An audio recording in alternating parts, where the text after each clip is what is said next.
ये वेद की कहानियाँ एक किताब मेरी है, उसमें से मैं बैठे हुए देख रहा था कि सक्सेना जी, उषा सक्सेना जी और संगीता गुप्ता विशेष रूप से इन लोगों को सुनाने के लिए एक कहानी मैंने इसमें से चुनी। बृहदारण्यक उपनिषद में बात आती है, जनक जी इसी तरह की ज्ञान सभा आयोजित किया करते थे जैसे कि यहाँ आचार्य जी और हमारे दादा बुटुक जी करते हैं, और उसमें इसी तरह का कुछ पाठ और शास्त्रार्थ हुआ करता था। उसका एक प्रसंग है गार्गी और याज्ञवल्क्य के संवाद का। इसमें उसे मैंने संग्रहित किया है, बहुत पुरानी किताब है, कोई उसको मैं सुनाता हूँ और मुझे लगता है कि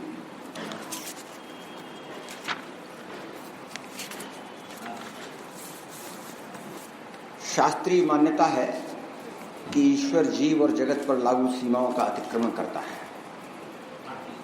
संसार के नियम उसे बांध नहीं सकते और मानव ज्ञान और अनुभव की सभी सीमाओं के परे स्थित है।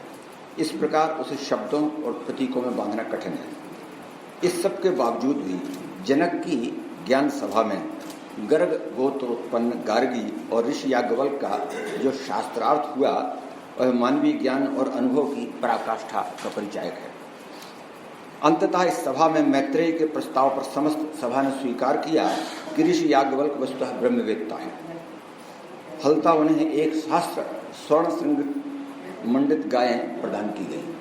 वहां घोषणा ये की गई थी कि आए थे संपूर्ण देश से विद्वान, और जनक जी ने 1000 गायों को स्वर्ण श्रृंग सोने से उनके सींग मड़ करके कहा कि आप में जो ब्रह्मवेत्ता हो इन गायों को ले जाए। तो याज्ञवल्क्य आए और उन्होंने आओ देखो न ताओ अपने शिष्य सामश्रवा से कहा कि पुत्र इन गायों को हाँक ले चलो।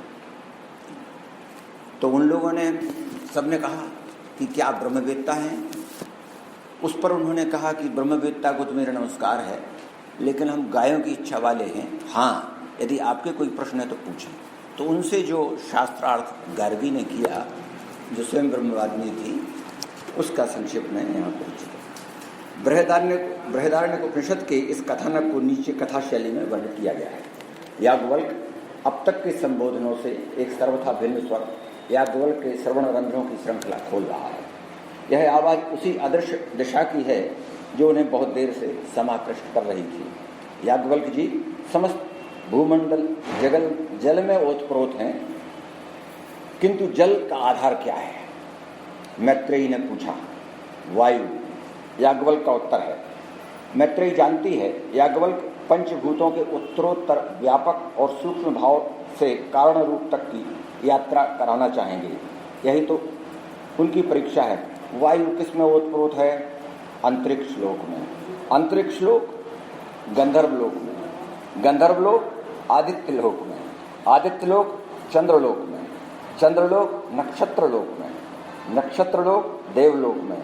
देवलोक इंद्रलोक में। इंद्रलोक प्रजापति लोक में। प्रजापति लोक ब्रह्मलोक। ब्रह्मलोक श्रृंखला तो टूटनी ही थी, और वही याज्ञवल्क्य की परीक्षा भी है। किंतु क्या मैत्रेयी, ये मैं बता दूं, मैत्रेयी और गार्गी एक ही नाम है प्रकारांतर से, इसलिए वो अंतर दिख रहा होगा। किंतु क्या मैत्रेयी को इसे इस सीमा तक खींचना अभीष्ट था? पर अब जब सब प्रश्न पूछ ही चुकी है और पूर्वकालिक वेद से याज्ञवल्क्य का कोई उत्तर प्राप्त नहीं है, अतः अब वह याज्ञवल्क्य की ओर भरपूर प्रश्नात्मक दृष्टि उड़ेल सकती है। यह क्या? याज्ञवल्क्य की यह व्यग्रता, यह बेचैनी क्या उनके असुरक्षित होने का परिचय देती है? हे गार्गी, तेरा सिर तो नहीं घूम गया है? तू भूल रही है कि सहसा तूने अति प्रश्न किया है। यह उचित नहीं है। अनिर्वचनीय ब्रह्म जो वाणी और व्याख्या से परे है, उसके चतुर्दिक आवरण की अनंत श्रृंखला भी स्थापित कर क्या उसे जाना जा सकता है? इस अनर्थपूर्ण चेष्टा से तू अपने आप को तेजस्विनी विदुषी नहीं, शीश रहित जड़ बुद्धि सिद्ध करेगी। अपने पिता वचकनु, भ्राता वालाकी और विभिन्न ऋषि समूहों में जो कभी निरुत्तर नहीं हुई, वही गर्गी आज जड़वत मौन है। ऐसा क्या है इस तरुण तापस में जो एक के बाद एक विद्वान को धराशायी कर रहा है? क्या याज्ञवल्क्य अब तक अपना ब्रह्मवेत्ता होना प्रतिपादित कर सके हैं? और यदि सचमुच ही यह स्थापना असंभव है तो वे इस प्रतियोगिता में आगे आए ही क्यों? किंतु अब तो इस सभा में उपस्थित सर्वाधिक तेजस्वी वृद्ध आचार्य आरुणि उद्दालक स्वयं अपने स्थान पर खड़े हो रहे हैं। याज्ञवल्क्य उन्हें प्रणाम करते हैं।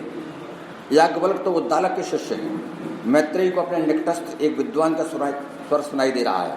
क्या अब गुरु और शिष्य में भी शास्त्रार्थ होगा? क्या याज्ञवल्क्य को अपने गुरु को चुनौती देना या उनकी चुनौती स्वीकार करना उचित है? याज्ञवल्क्य, मैं तुमसे जो प्रश्न करने जा रहा हूँ, आचार्य उद्दालक का कथन स्पष्ट सुना जा सकता है। वह तुम्हें मुझसे प्राप्त शिक्षा में नहीं मिलेगा। वस्तुतः यह ज्ञान अलौकिक है। एक समय में भद्र देश में कपि गोत्र उत्पन्न पतंजल के घर रहता था। उसकी पत्नी अथर्वण गंधर्व से अधिगृहित थी। उसने लोक, परलोक और समस्त भूतों को भीतर से नियमित करने वाले बताया और कहा कि जो इस सूत्र को जानता है वह ब्रह्मवेत्ता, लोकवेत्ता, देववेत्ता, वेदवेत्ता, भूतवेत्ता और आत्मवेत्ता, सर्ववेत्ता भी है। क्या तुम उसे जानते हो? आचार्यवर, वायु ही वह सूत्र है। वायु रूप सूत्र के द्वारा ही यह लोक, परलोक और समस्त भूत समुदाय बुथे हैं। जिस प्रकार संग्रथक ग्रंथ सूत्र के टूट जाने पर एक मणिमाला बिखर जाती है, ठीक वैसे ही वायु प्राण के टूटने पर मानव शरीर के अंग विस्त्रस्त हो जाते हैं। याज्ञवल्क्य, उस गंधर्व ने हमें सर्वांतरयामी आत्मा का भी परिचय दिया था। क्या तुम उस संबंध में बता सकते हो?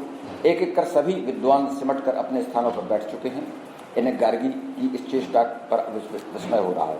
जिस प्रकार काशी या विदेह का एक वीर वंशज प्रत्यंचा चढ़ा 2 फल वाले शर हाथ में लेकर युद्ध में खड़ा रहता है, आत्मविश्वास में भरी मैत्रेयी कह रही है, वैसे ही मैं इन प्रश्नों को लेकर तुम्हारे सामने उपस्थित हूँ। याज्ञवल्क्य, ये 2 अंतिम प्रश्न हैं, ध्यान से सुन लीजिए और यहीं समाप्त हो जाएगी कहानी, बड़ी नहीं है। पूछ गार्गी पूछ, जो द्युलोक से ऊपर पृथ्वी से नीचे, जो द्युलोक से ऊपर पृथ्वी से नीचे और जो द्युलोक एवं पृथ्वी के मध्य में है, और स्वयं जो द्युलोक और पृथ्वी है, तथा जिन्हें भूत वर्तमान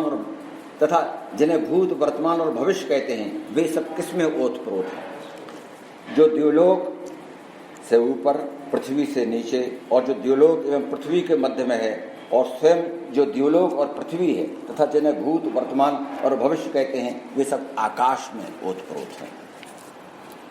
आपको सचमुच ही मेरा नमस्कार है।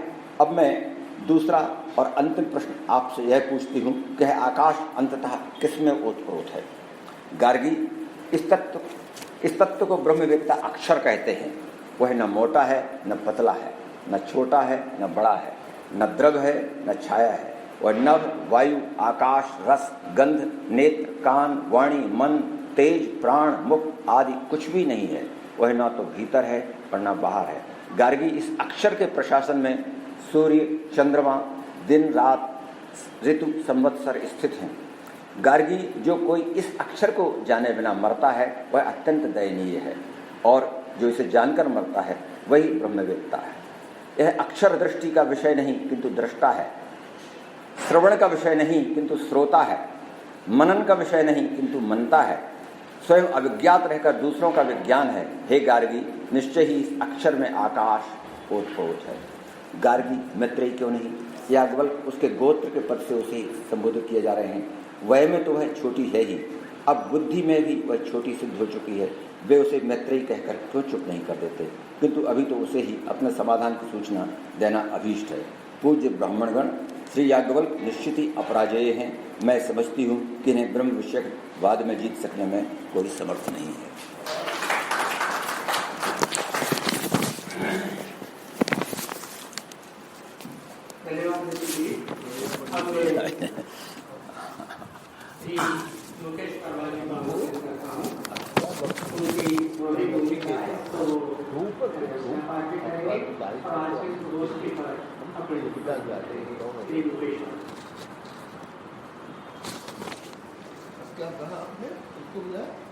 मुकेश वर्मा जी, हाँ, आप कैसे बात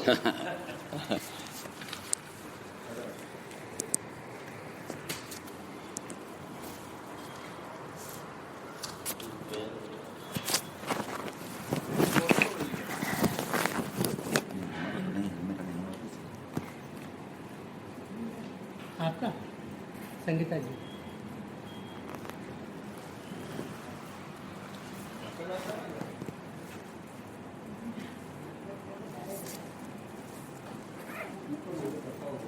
आदरणीय अध्यक्ष महोदय